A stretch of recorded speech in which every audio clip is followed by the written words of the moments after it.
Hey, it's August. Do we know what's going on in the garden? Do we want to know what's going on in the garden?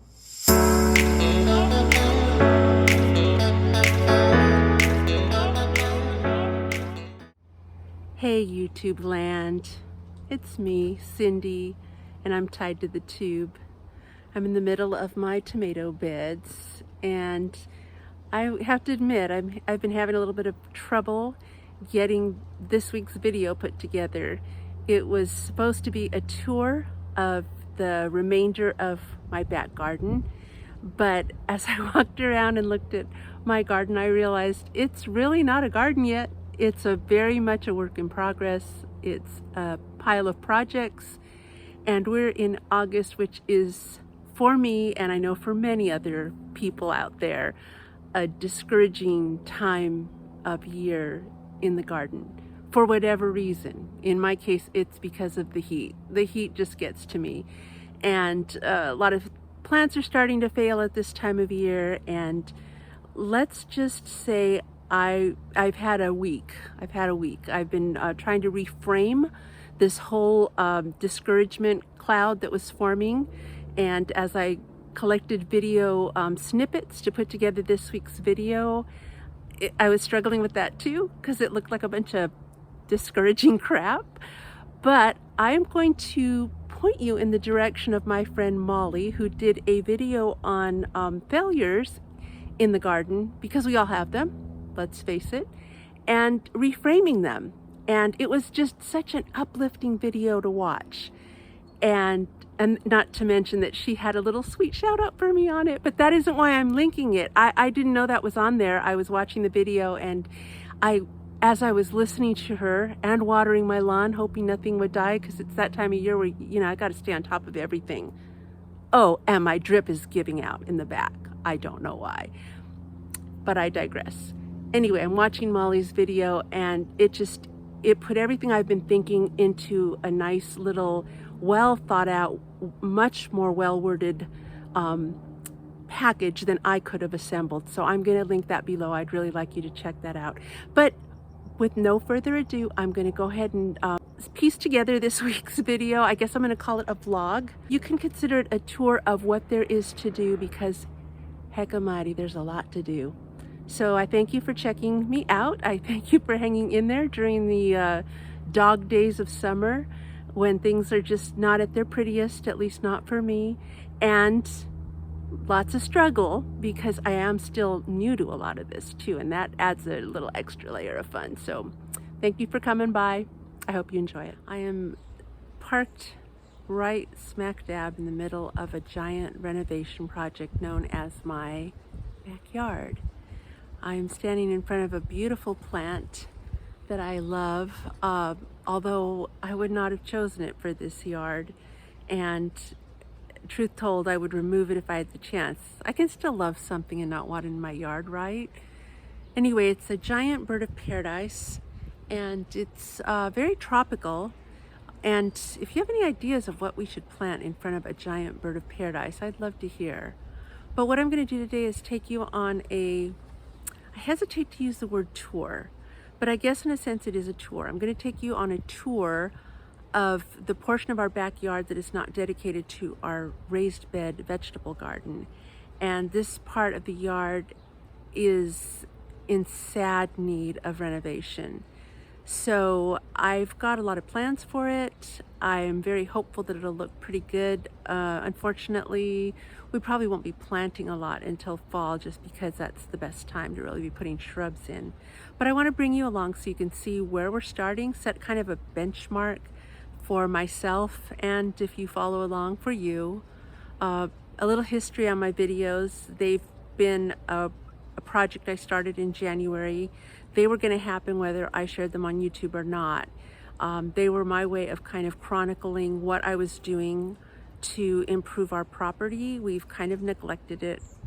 We've lived here for a while. We've lived here a little over 20 years, and we just got caught up in life, and really the yard was something we didn't really pay much attention to.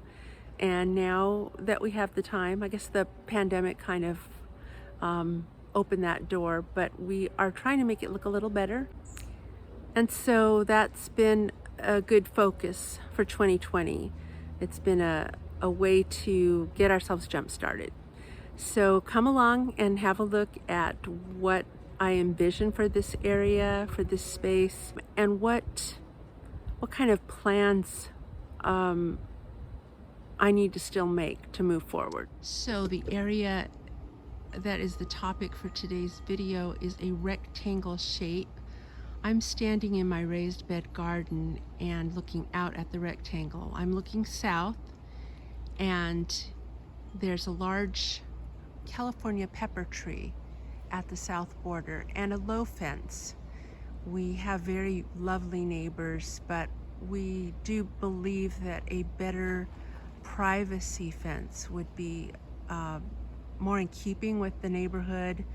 We do have a nice privacy height to the west here, and then behind me with our neighbor at the north, we've also got a fence or a block wall that's raised. So one of the projects we'll be hiring out will be to put a extender or a border on the top of the fence. The area where the pepper tree is has been a storage area. While we worked on the expansion of our raised bed garden, we basically moved everything back here. So it's a jumble. We also stored the tree clippings from having all of our trees trimmed earlier this year. It's made a nice mulch, and we'll be using that as we develop the beds back here. But you'll be able to see as I pan around that we have a hodgepodge of pots and plants. Hopefully many will be used. Some have sadly died, but hopefully many will be used in our plantings back here as well as in the front yard. But then in addition to that, the lovely little forest of tree seedlings, they look pretty, but they're not. They're actually volunteers from this pepper tree. And it's a noxious, very invasive plant, so they're the bane of my existence. I'm gonna have to knock those down and treat them. And I really would like to get these nursery plants in better shape too, so that I have a sense of what I actually have to work with. So the area I was standing in front of before, the bird of paradise, also has a pepper tree volunteer that we've actually let go. Let me get into some better lighting here. You can see that there's a bit of a pepper tree here. It provides shade, and it's not unattractive to look at. So from that standpoint, it's good. And we're going to be doing a fire pit lounging area here. We did start that late last year. I put some stepping stones here, but we've got to readdress this because our grass is very mighty.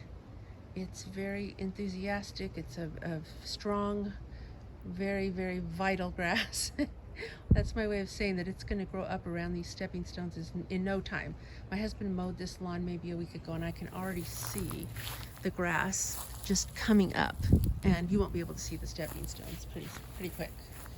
So that's one of our challenges, and we won't be replacing this lawn, so we've got to work with it. And then as we pan around here, this has been a temporary nursery area here under our lemon tree. And again, it was just so that we could congregate plants in one area while we were working on our raised bed patio. And they were a little bit protected with the shade of the tree, and it was easy to water them while they were all in one place. But I've slowly been moving them out into my little baby greenhouses, and I need to complete that job. And then the vision for this area, it would not necessarily include where the mulch is, but starting at the end of the house, the idea is to create a very long ornamental bed here up to where the barbecue and the fireplace are. So that's going to take a little bit of effort, and I do prefer to do a no dig type of a bed. So we've got to move everything out of here, mow the lawn down short, and get some sheet mulching going. That shouldn't take too much, and if I do that now, then by fall it should be in a good place ready to receive plants. I would like to extend the size of this little slab that we have right outside our sliding glass doors, because it's a very tiny little patio. It's not really suitable for anything much. But we don't intend to put money into it, so there will be no pouring of concrete. So I'm thinking of ways to get creative using concrete pavers and maybe gravel again. We do have a lot of gravel left from the raised bed project. In fact, I'm also considering gravel in front of the fireplace and maybe moving the barbecue off of that pad. We do have some nice market umbrellas to replace this ratty one. We just didn't do so while we were doing our other projects because that way it could stay pristine until the yard was in better shape. And then we have another shade here. It's kind of a DIY function over form kind of a shade that my husband mounted, and it does a good job keeping that western sun off of the patio doors, because that does keep the living room area a lot cooler if we can control the sun. But it's very not only unattractive, but it's awkward to work around because you can see it's been staked with these, maybe you can't see, he's got it staked with these little ropes or strings here, and it's really easy to trip over them. So I can see that he's still got some work to do. He left his tools out. And my husband's not been feeling well, so between that and the heat, his yard work is stretching a little longer than it normally would. Our plan is to purchase an awning, a retractable awning. It'll give us more breathing room underneath because they don't go at such a sharp angle. They actually kind of mimic the roof line from the house. So that is in the works, along with, bringing out the new umbrellas as necessary, expanding this pad. That really is about all that can be done back here, or all that we intend to do. This is not our forever house. So we're trying to find the nice balance between sprucing it up without dropping a lot of money into it. But just to give you one more quick look, we'll do a quick pan. We're undecided on whether we're going to keep this bottle brush tree. This would actually, I forgot to mention, this would actually also be another planting bed, kind of from the edge of the arbor here that goes into the raised bed patio, and just kind of a gentle curve probably around to that block wall, and then maybe curve back out to where the fire pit area will be. And in the meantime, as I design these beds, and of course another bed I neglected to mention in the corner behind the bird of paradise.